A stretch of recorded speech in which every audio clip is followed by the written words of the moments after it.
Michael Vaughan, you've been with us right through the series. Are there, if you had to pick 4 or 5 moments from the series, what would you pick? I'd go Joe Root. I think he has played very well, that double century in the first Test match.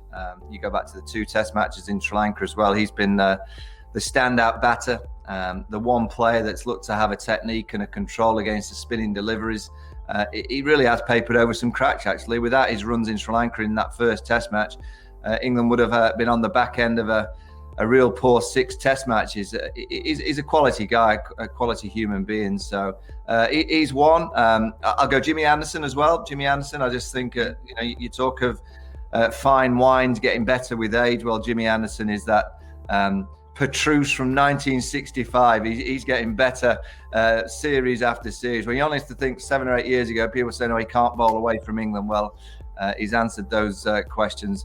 Says the man who makes gin for a living, and he's talking about wine. Yeah, shush. Yeah. All right, he's a fine gin. Gin gets better as well. Yeah. Rishabh Pant, his batting yesterday was great in terms of clarity, maturity, playing the situation of Test match cricket properly.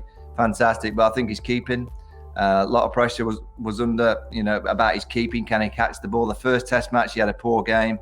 Got a lot of criticism. He's bounced back, and I think his keeping has got better and better. The stumping of Ollie Pope today, a little bit fortunate, but brilliant, to get those bails off so quickly. So I think he's a big plus for India.